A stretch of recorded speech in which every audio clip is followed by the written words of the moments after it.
Olá, somos alunos do Instituto Federal de Rondônia, campus Porto Velho Calama, e vamos falar um pouco sobre o tema moradia.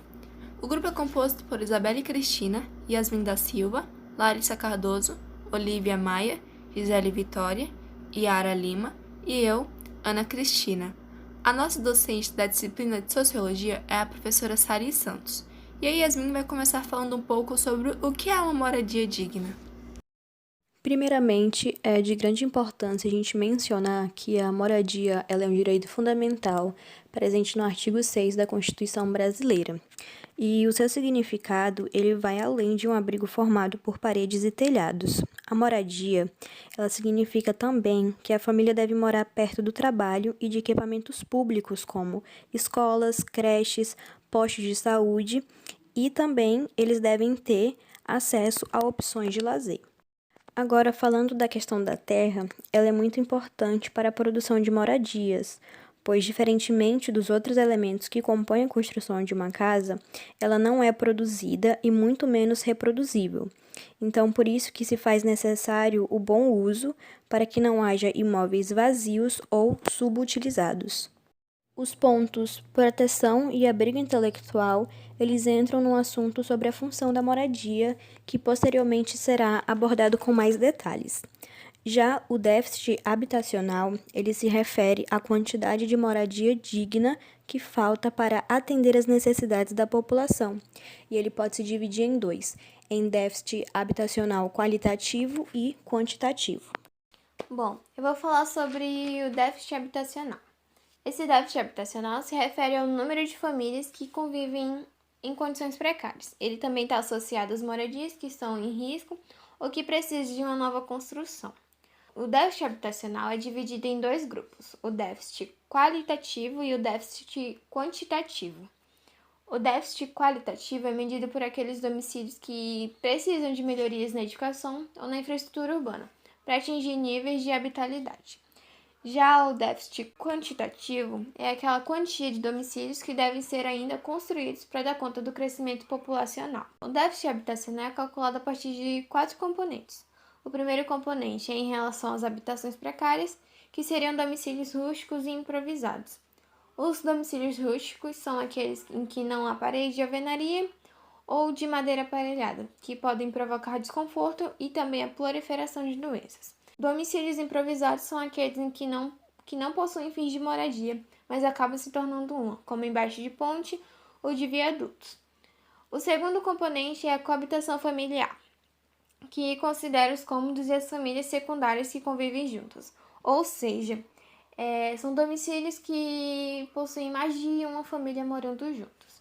O terceiro componente é o ônus excessivo, que corresponde às famílias que ganham renda familiar até 3 salários mínimos, que convivem em moradias com o valor de 30% de sua renda. O quarto componente é o adensamento excessivo em domicílios alugados, que corresponde aos domicílios alugados que têm mais de 3 moradores por dormitório. Bom, como a gente viu, esses componentes são necessários para se analisar o déficit habitacional e, a partir dessas análises, podem ser criadas políticas públicas que ajudam na criação de novas moradias.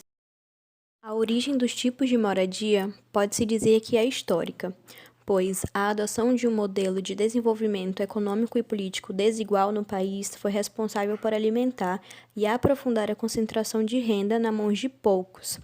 E isso, juntamente com a abolição da escravatura no ano de 1888, proporcionou um cenário favorável, entre aspas, para o surgimento dos mais diferentes tipos de moradia, algumas até com condições precárias, pois estas foram construídas segundo as condições financeiras de cada indivíduo. E é importante também nós levarmos em consideração as características geográficas e a cultura de cada região e cada povo para a construção dessas moradias. Dentre as moradias, eu citarei os condomínios fechados, que antes eles eram geralmente construídos em regiões mais periféricas, com a ideia de proporcionar mais segurança. Existem tantos condomínios em que as casas são construídas segundo as intenções dos moradores, quanto os condomínios em que as casas são todas iguais. Os edifícios, que são um tipo de moradia multifamiliar, e eles têm a ideia de verticalizar as moradias, visto que não haveria espaço para a construção de tantas casas. A palafita, que são construções feitas em áreas alagadas, e geralmente elas são feitas de madeiras com estacas que elevam elas, né, a fim de evitar a invasão da água dos rios. Elas são mais encontradas em regiões de climas tropicais e equatoriais, onde o regime da chuva é mais intenso. A oca são habitações indígenas, normalmente feitas de galhos, troncos de árvores, palhas e folhas. São bastante resistentes, podendo durar muitos anos, e elas correspondem a uma moradia coletiva por abrigar muitas pessoas. Pau a pique é um tipo de habitação construída a partir de técnicas rudimentares, como o entrelaçamento de madeiras que estão fixas no solo com algumas vigas que são unidas por barro, formando assim as paredes. Os telhados eles podem ser feitos de palha, folhas e até mesmo de telhas de barro. Porém, essa habitação, esse tipo de moradia apresenta diversos problemas, visto que a ação da natureza podem desgastá-las. E, por fim, o iglu, que são habitações construídas em locais que apresentam baixa temperatura. Elas são feitas a partir de blocos de neve, visto que, estando em seu interior, o próprio calor humano faz com que as temperaturas aumentem, e elas servem também como proteção de animais selvagens nas regiões polares. Vou falar sobre alguns critérios considerados para uma moradia adequada. O primeiro é segurança da posse. A moradia ela não é adequada se os seus ocupantes não têm um grau de segurança de posse que garanta proteção legal contra despejos forçados, perseguição e outras ameaças. Disponibilidade de serviços, materiais, instalações e infraestrutura. Nesse caso, a moradia ela não se situa adequada se os seus ocupantes eles não têm água potável, não têm saneamento básico, energia para cozinhar, aquecimento, iluminação, armazenamento de alimentos ou coleta de lixo.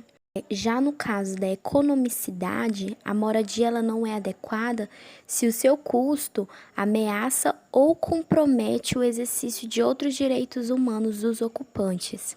Já no fator da habitabilidade, a moradia ela não é adequada se não garantir a segurança física e estrutural, proporcionando um espaço adequado, bem como uma proteção contra o frio, calor, chuva, vento e outras ameaças que podem estar afetando a saúde. No caso da acessibilidade, a moradia ela não é adequada se as necessidades específicas dos grupos desfavorecidos e marginalizados não são levadas em conta. Localização. A localização, nesse fator, a moradia não se situa adequada se ela for uma moradia isolada de oportunidades de emprego, serviços de saúde, escolas, creches e outras instalações sociais, ou se localizados em áreas poluídas ou perigosas. Já no último tópico, é a adequação cultural. A moradia ela não se situa adequada se ela não respeitar e levar em conta a expressão da identidade cultural.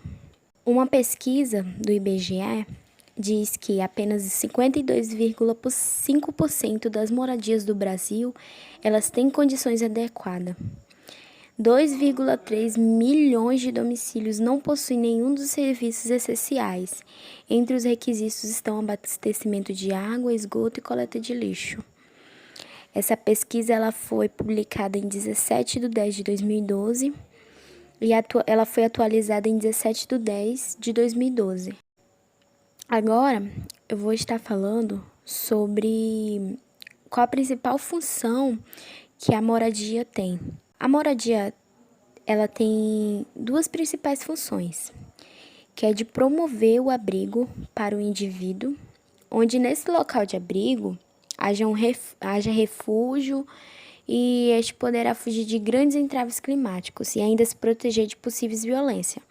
Como exemplo, pode-se citar os grandes períodos de invernos rigorosos. Este período gera uma grande quantidade de mortes de moradores de ruas em decorrência da hipotermia, que é um fator que se encontra, né, nos períodos de inverno, que se caracteriza pela temperatura corporal reduzida, levando a óbito. A moradia, ela também possui uma função de abrigo intelectual.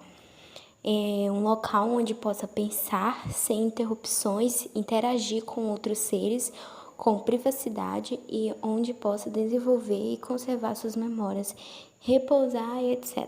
Essas imagens do slide, elas mostram o quanto é importante uma moradia, e principalmente para os moradores de rua, que não possuem abrigo para se proteger contra chuva, vento e toda qualquer ameaça contra a saúde. Os dados que serão apresentados referem à Pesquisa Nacional por Amostra de Domicílios Contínua. Tem como objetivo visitar domicílios selecionados e coletar informações sobre sexo, idade, cor ou raça dos moradores, que não somente auxiliam o entendimento e a caracterização do mercado de trabalho, como também permitem entender aspectos sociais e demográficos do país. A pesquisa coleta dados em diversos aspectos, mas neste trabalho vamos citar apenas 2. Como é possível observar no gráfico em relação ao tipo de domicílio, a PNAD estimou a existência de 71 milhões de domicílios no Brasil em 2018 e dividiu essa quantidade em apartamentos e casas, dos quais 31 milhões são situados na região Sudeste, 18,5 milhões na região Nordeste, 10,7 milhões na região Sul, 5,5 milhões na região Centro-Oeste e 5,3 milhões na região Norte, e todas essas totalidades são divididas também em casas e apartamentos. Em relação à condição de ocupação, os domicílios próprios de algum morador que já haviam sido pagos representavam 66,7%, enquanto 5,9% eram próprios de algum morador, mas ainda estavam sendo pagos. Os domicílios alugados respondiam por 18,1% do total, os cedidos representavam 9,1%. As regiões Centro-Oeste e Sudeste representaram as maiores proporções de domicílios alugados, 22,9% e 20,5% respectivamente. As regiões Norte, 13,5%, Nordeste, 14,9% e Sul, 16,8%, por outro lado, registraram percentuais inferiores. Nas regiões Norte, 74,4% e Nordeste, 72,7%, foram registrados os maiores percentuais de domicílios próprios de algum morador que já haviam sido pagos.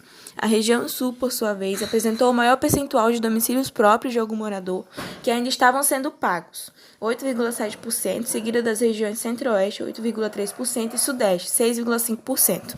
Eu vou tratar sobre os moradores.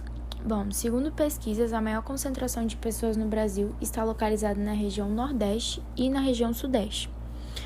Quando se trata do sexo e da idade, o que predomina são os adolescentes de até 17 anos e os adultos de 30 anos para cima, onde grande parte destes adolescentes são homens e dos adultos são mulheres. Então, nota-se que a maior parte da população é jovem e adultos, mas a tendência é que ocorra um crescimento da quantidade de idosos. Quando se trata de cor e raça, divide-se principalmente entre brancos, pardos e pretos. As pesquisas do IBGE de 2018 apontam que na região Sul, cerca de 73,9% da população é branca, 4,8% é preta e 20,6% é parda, o que se diferencia muito da região Norte, por exemplo, onde apenas 19,3% dos residentes, os moradores, são brancos, 7,1% são pretos e 71,8% são pardos. Então, com base nesses números, pode-se notar que a população preta está presente em uma quantidade muito pequena quando comparada à população branca e parda em todas as regiões do país. Formas de estratificação em relação à moradia. Uma estratificação que está relacionada à moradia é a estratificação socioeconômica. O termo classificador socioeconômico refere-se especificamente a um algoritmo estatístico que possibilita classificar um domicílio em um dos estratos socioeconômicos definido por critério. O critério de classificação socioeconômico atenta para 4 características: base teórica emulada, técnica estatística empregada na modelagem, definição do número de estratos e limites que separam uma classe socioeconômica da outra. O critério KM foi desenvolvido recentemente pelos autores Kamakura e Mason. Os principais objetivos dos autores eram estratificar a população de acordo com os conceitos sociais de renda permanente, aplicar o conceito de dados de consumo recente no Brasil e verificar a diferença nos padrões de consumo entre os estratos definidos. Em seu método, é considerado 39 variáveis, as variáveis obrigatórias e as variáveis opcionais, onde as variáveis obrigatórias consistem no número de adultos maiores de 18, o número de menores, o tipo de local e a região. As variáveis opcionais, elas admitem os dados ausentes, que são as sociais domiciliares, que consistem no nível educacional, renda familiar mensal declarada, o número de dormitórios e banheiros, presença de água encanada, tipo de esgoto, acesso à rua pavimentada e o número de empregados mensalista.